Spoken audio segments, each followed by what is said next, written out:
आज चाहिँ म तपाईहरुलाई यो यदि तपाईहरु रिसर्चको स्टुडेन्ट हुनुहुन्छ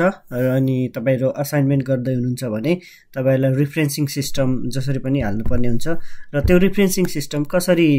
चाहिँ इफेक्टिभ र एकदमै करेक्ट वेमा हाल्ने भनेर म सिम्पल तरिकाहरु सिकाउँछु। नम्बर 1 मा सिकाउँछु म तपाईहरुलाई माइक्रोसफ्ट वर्डबाटै कसरी रेफरेन्स इनपुट गर्ने इन्टेक्स साइटेसनहरु कसरी हाल्ने भनेर सिकाउँछु र अर्को कुरा चाहिँ यो अनलाइनबाट सफ्टवेयरबाट कसरी इन्सर्ट गर्ने भन्ने सिकाउँछु। सो नम्बर 1 मा छ म माइक्रोसफ्ट वर्डबाटै सिकाउँछु है। माइक्रोसफ्ट वर्डमा कसरी गर्ने भनेर यसको लागि चाहिँ जस्तो हामीले कुनै जस्तो एउटा म यता कुनै यो गुगल स्कलरमा गएर ल मार्केटिङको बारेमा कुनै ल यो बुकलाई साइट गर्नु पर्यो या कुनै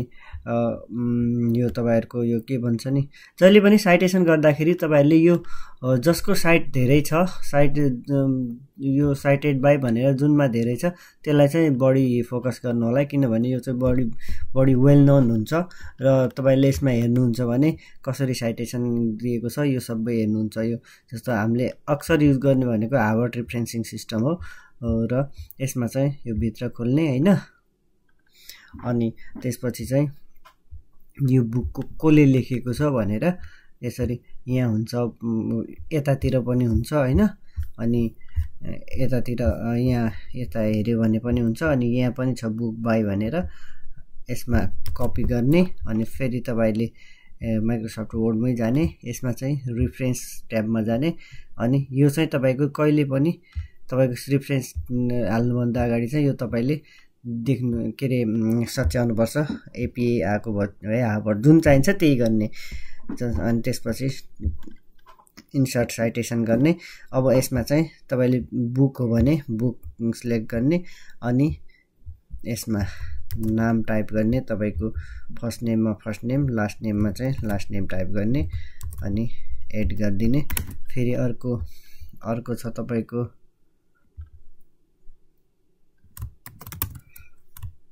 यो लास्ट नेम हो भने फर्स्ट नेममा यो हाल्दिने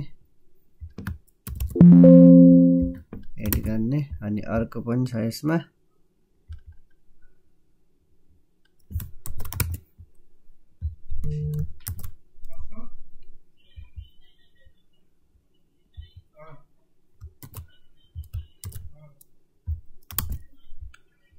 अर्को पनि छ यसरी। यसमा चाहिँ माइक्रोसफ्ट वर्डमा चाहिँ अलि लेन्दी प्रोसेस चाहिँ हुन्छ तर लेन्दी भए पनि यो चाहिँ अलि एमएस वर्डमा चाहिँ अथेन्टिक भएर भरपर्दो चाहिँ म यही मान्छु। मैले चाहिँ यही युज गर्छु अक्सर गरेर मैले आफ्नो आर्टिकलहरु लेख्दाखेरि अनि तपाईको कलेजको असेसमेन्ट गर्दाखेरि जेमा पनि माइक्रोसफ्ट वर्डलाई नै युज गरेको हुन्छु किनकि मलाई चाहिँ भरपर्दो चाहिँ यही लाग्छ। अरु यो अनलाइन साइटहरु पनि छन् तर खासै भर पर्दैन। त्यसपछि बुकको टाइटल के हो त त्यो बुकको टाइटल लेख्ने यसमा छ बुकको टाइटल। अब यति लेखिसकेपछि यो कुराहरु धेरै यसमा हेरिराख्न पर्दैन सिधै यसमा पनि अवेलेबल हुन्छ। यता अब बुकको टाइटल के छ यसमा होला मार्केटिङ भनेर छ हैन मार्केटिङ हाल्ने अनि कहिले आएको हो यो बुक भनेपछि 2015 मा 2015 मा सिटी कुन छ यसमा लेखेको छैन यो चाहिँ पब्लिकेसन हो पब्लिशर चाहिँ यो हो हैन अनि सिटी तपाईले यसमा हेर्न सक्नुहुन्छ यता भित्र छ भने जसमा पायो भने लेख्ने हो हैन पाएन भने नलेख्दा हुन्छ। अस्ट्रेलियन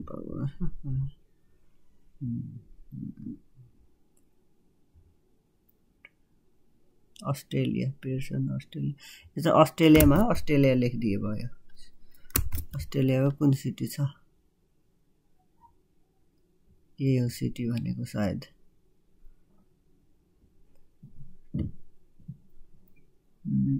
FRENCHS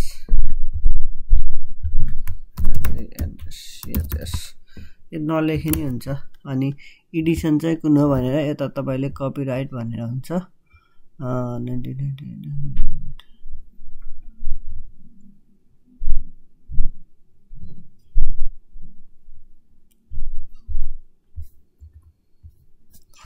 यसको एडिसनहरु दिएको छैन नि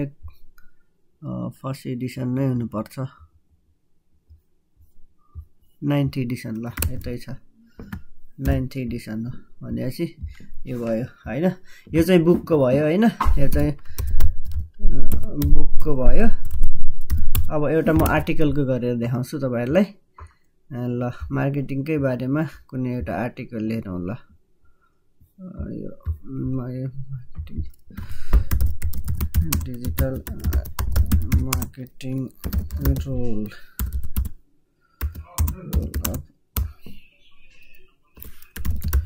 role SEO in digital marketing ल स्ट्र्याटेजी यसको बारेमा ल कुनै आर्टिकल छ भने ल यो आर्टिकल हो कहिले पनि आर्टिकल हो कसरी थाहा पाउने भनेपछि आर्टिकलमा चाहिँ यसरी पेज नम्बर भनेर लेखेको हुन्छ कि यो पीपी भनेको पेज नम्बर हो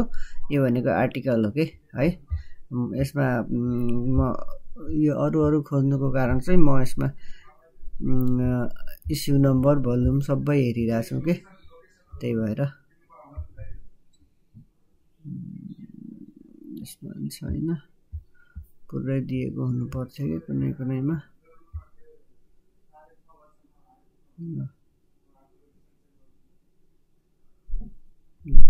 यसमा दिएको छ है यसमा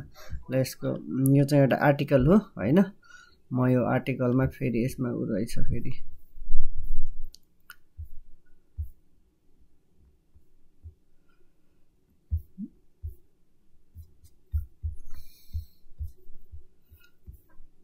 यसको नामहरु कहाँ गयो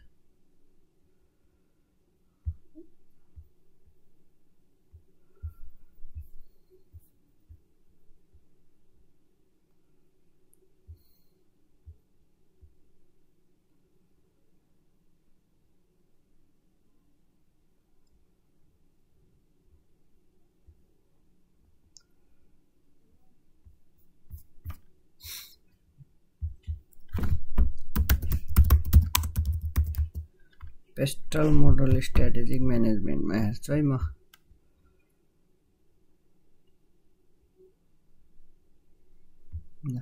यसको हेर्छु है यो रिसर्च गेटको हो रिसर्च गेटमा चाहिँ अलि राम्रो यो अलिकति राम्रै मानिन्छ यो भर पर्दो नै हो हैन अनि यसको अथरहरु हेरौँ कता छ पहिला अथर ल एउटै रहेछ यसमा अथरलाई कपी गर्ने माइक्रोसफ्ट वर्डमा जाने इन्सर्ट साइटेसनमा जाने एड गर्ने अनि यो चाहिँ हाम्रो जर्नल हो हैन यसमा चाहिँ जर्नल सिलेक्ट गर्ने अनि यसमा गर्ने टाइटलमा चाहिँ के छ अब टाइटल चाहिँ यो हो टाइटल सिलेक्ट गर्ने कपी पेस्ट गर्ने जर्नल नेम कुन हो यता गर्ने जर्नल नेम यसमा हुन्छ त्यहाँ भेट्टेन भने यसमा लेख्ने ल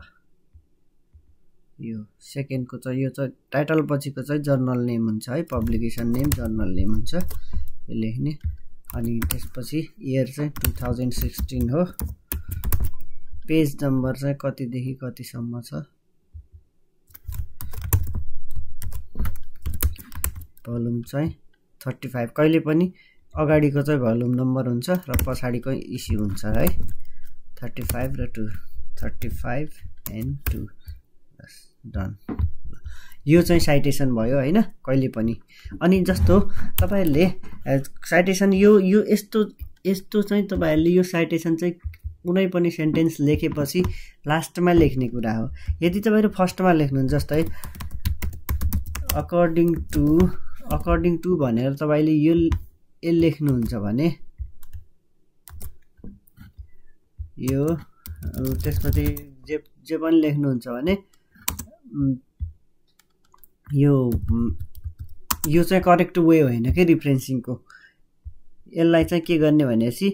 टक्क यसमा क्लिक गर्ने कन्भर्ट टु साइटेसन वर्डमा कन्भर्ट गर्ने अनि अगाडिको कमा वर्ड के रे ब्र्याकेटलाई हटाइदिने यो ब्र्याकेटलाई यो कोड कमालाई पनि हटाउने अनि त्यसपछि यो गर्ने अनि यनेर कमा गर्ने यो चाहिँ करेक्ट वे हो कि है त्यसपछि अब रेफरेन्स चाहियो हामीलाई अब रेफरेन्स चाहियो भने हामीले सिधै यसमा बिब्लियोग्राफीमा जाने, अरू केही पनि गर्नु पर्दैन। हामीले दुःख गर्ने भनेको साइटेसनसम्म मात्र हो। रिफरेन्समा क्लिक गर्ने, हामीले दुईवटा गरेको, दुईवटाको रिफरेन्स आइसक्यो। यो चाहिँ अल्फाबेटिक अर्डरमै आउँछ,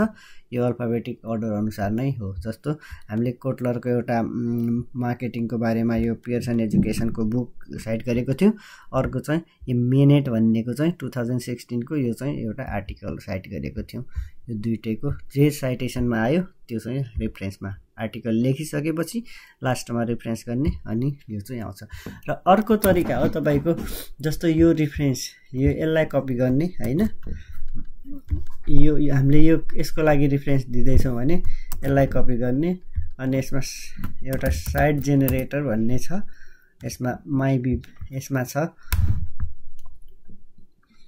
अनलाइनबाट सजिलो तरिका छ। तर मलाई खासै भर चाहिँ पर्दैन, तर म्याक्सिममले युज गर्ने भनेको यही हो। यो पनि युज गर्छन्, धेरै सजिलो छ। किनभने यो म पहिलाको यसलाई हटाइदिन्छु, अनि एड गर्ने होइन। यसमा पनि कुन रिफरेन्स सिस्टम छ, पहिला यो मैले अहिले एड गर्नुभन्दा अगाडि यो चाहिँ हार्वर्ड छ, यो आफूलाई चाहिने सिलेक्ट गर्ने, अनि हामीले गर्ने भनेको अहिले जर्नलको हो, जर्नलको यो लिङ्क कपी गर्ने, पेस्ट गरिदिने, यसमा क्लिक गरिदिने, ओके गरिदिने,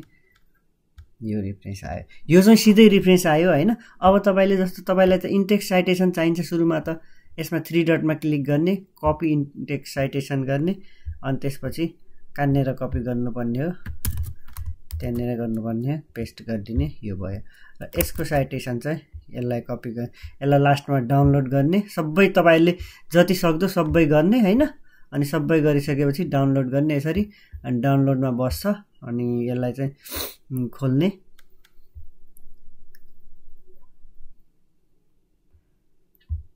ल डाउनलोडमा बस्छ, अनि तपाईँले यो रिफरेन्सलाई कपी गर्ने, अनि लास्टमा आफ्नो आर्टिकल या आफ्नो रिसर्च पेपर पछि चाहिँ यसरी लेख्ने। यो र यो चाहिँ सेम हो। ल यसमा चाहिँ प्लस लिङ्क पनि अभाइलेबल एट भनेर दिन्छ। हामीले माइक्रोसफ्ट वर्डमा यहाँ गर्दाखेरि लिङ्क हालेनौँ, किनकि त्यति साह्रो लिङ्क पर्दैन पनि। यदि लिङ्क हाल्ने भने चाहिँ धेरै कुरा भर्नुपर्छ, यहाँ लास्टमा धेरै कुरा देखाउने, अनि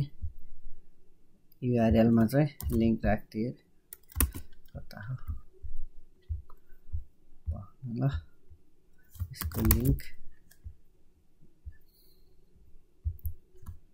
यसमा लेखिदियो हुन्छ,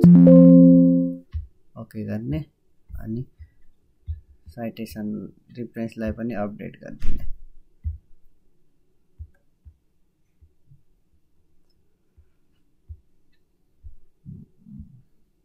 आएन, ठिक छ, तर चाहिने भनेको यति नै हो।